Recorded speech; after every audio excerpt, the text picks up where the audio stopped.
যুদ্ধের দামামা বেজে উঠেছে বিশ্বজুড়ে। রাস্তায় শিশুর কান্না, নারী পুরুষের আর্তনাদ, ধ্বংসস্তূপের পাশে লাশের সারি। কিন্তু নির্মম বাস্তবতা হলো, দিন শেষে যুদ্ধ শুধু রক্ত আর আগুনের গল্প নয়, এটি বিশ্বের সবচেয়ে বড় ব্যবসা। বিলিয়ন নয়, ট্রিলিয়ন ডলারের বাজার এটি। যখনই বড় ধরনের যুদ্ধ বা সংঘাত শুরু হয়, তখনই অস্ত্র প্রস্তুতকারী কোম্পানিগুলোর ব্যবসা হুহু করে বাড়তে থাকে।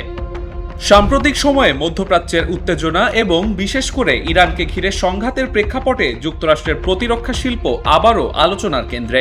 যুদ্ধ শুরুর পর মার্কিন প্রেসিডেন্ট ডোনাল্ড ট্রাম্প হোয়াইট হাউসে দেশের বৃহত্তম প্রতিরক্ষা কোম্পানিগুলোর প্রধানদের সঙ্গে বৈঠক করেছেন। সেই বৈঠকের পর ঘোষণা এসেছে, অত্যাধুনিক অস্ত্রের উৎপাদন কয়েক গুণ বাড়াবে যুক্তরাষ্ট্র। নতুন করে প্রশ্ন উঠছে, ইরানের বিরুদ্ধে যুক্তরাষ্ট্র কোন কোন অস্ত্রগুলো ব্যবহার করছে, আর এই যুদ্ধ থেকে সবচেয়ে বেশি লাভবান হচ্ছে কোন কোম্পানিগুলো।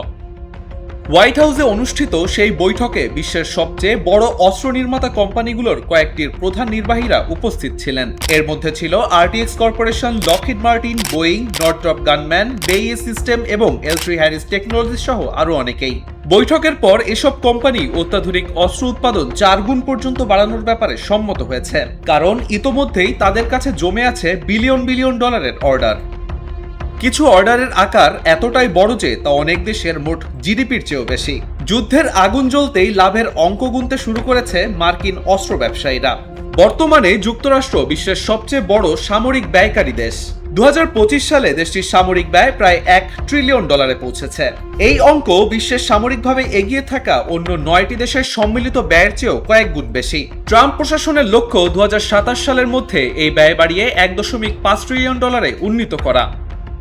ইরানের বিরুদ্ধে সামরিক অভিযানে যুক্তরাষ্ট্র বহু ধরনের উন্নত অস্ত্র ব্যবহার করেছে।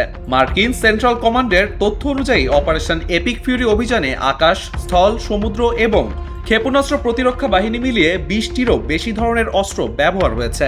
এর মধ্যে অন্যতম হল টমাহক ক্রুজ মিসাইল, যা দীর্ঘদিন ধরেই পেন্টাগনের সবচেয়ে নির্ভরযোগ্য দূরপাল্লার আক্রমণাত্মক অস্ত্রগুলোর একটি। এই ক্ষেপণাস্ত্র সাবসনিক গতিতে উড়তে সক্ষম। একই সাথে রাডারের নজর এড়িয়ে ভূমির খুব কাছ থেকে নিচু উচ্চতায় উড়ে গিয়ে লক্ষ্যবস্তুতে নিখুঁত আঘাত হানতে সক্ষম। এছাড়া প্রথমবারের মতো ব্যবহার করা হয়েছে প্রিসিশন স্ট্রাইক মিসাইল বা PRSM, যা ছোড়া হয়েছে M142 HMRIS রকেট সিস্টেম থেকে। এই ক্ষেপণাস্ত্র প্রায় 400 কিলোমিটার দূরের লক্ষ্যবস্তুতে নিখুঁতভাবে আঘাত হানতে পারে।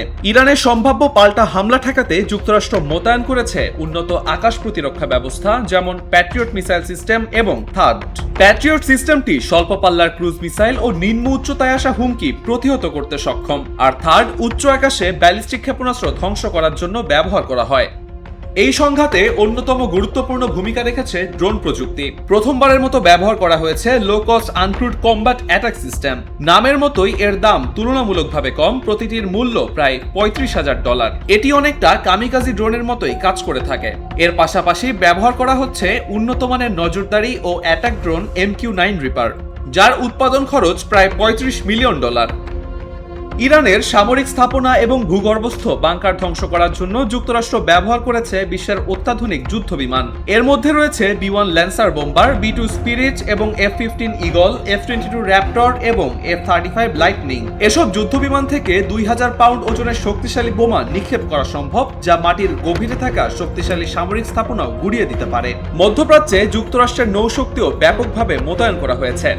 বর্তমানে সেখানে অবস্থান করছে শক্তিশালী বিমানবাহী রণতরী USS আব্রাহাম লিঙ্কন এবং USS গেরাল্ড আর ফোর্ড। এই রণতরীগুলো কার্যত ভাসমান ঘাঁটির মতোই কাজ করে থাকে। বিশ্বের অস্ত্র ব্যবসার একটি অংশ নিয়ন্ত্রণ করে যুক্তরাষ্ট্রের প্রতিরক্ষা কোম্পানিগুলো। সিপ্রিসির তথ্য অনুযায়ী 2024 সালে বিশ্বের শীর্ষ 100 প্রতিরক্ষা কোম্পানির মোট আয় ছিল $679 বিলিয়ন। এর মধ্যে যুক্তরাষ্ট্রের কোম্পানিগুলোর আয় ছিল প্রায় $334 বিলিয়ন, যা মোট আয়ের প্রায় অর্ধেক। বিশ্বের সবচেয়ে বড় মার্কিন প্রতিরক্ষা কোম্পানিগুলোর মধ্যে অন্যতম Lockheed Martin, RTX corporation, Northrop gunman এবং জেনারেল ডাইনামিক্স। এসব কোম্পানি যুদ্ধবিমান, ক্ষেপণাস্ত্র, ড্রোন, সাবমেরিন এবং মহাকাশ প্রযুক্তি তৈরি করে আর বিভিন্ন দেশে এসব সরঞ্জাম সরবরাহ করে থাকে। বিশ্ব রাজনীতির বাস্তবতায় যুদ্ধ শুধু সামরিক শক্তির লড়াই নয়, এটি একই সঙ্গে এক বিশাল অর্থনৈতিক চক্র। কোনো সংঘাত তীব্র হলেই বাড়ে অস্ত্রের চাহিদা, আর সেই সঙ্গে লাফিয়ে লাফিয়ে বাড়ে অস্ত্রশিল্পের ব্যবসা। বর্তমান মধ্যপ্রাচ্যের উত্তেজনা এবং ইরান সংঘাতকে ঘিরে সেই বাস্তবতাই আবারও সামনে চলে এসেছে। বিশ্লেষকদের মতে ইরানের হুমকির ভয় দেখিয়ে যুক্তরাষ্ট্র আরও বেশি পরিমাণে অস্ত্র মধ্যপ্রাচ্যে তার মিত্রদের কাছে বিক্রি করতে পারবে। বিশ্বের বিভিন্ন অঞ্চলে সংঘাত যত বাড়বে, অস্ত্র প্রস্তুতকারী বড় কোম্পানিগুলোর প্রভাব ও ব্যবসাও ততই বাড়বে। তাই বৈশ্বিক রাজনীতির বহু গুরুত্বপূর্ণ সিদ্ধান্তের পেছনে শুধু নিরাপত্তা নয়, অর্থনৈতিক স্বার্থও যে বড় ভূমিকা রাখে সেটি আর অস্বীকার করার কোনো সুযোগ নেই।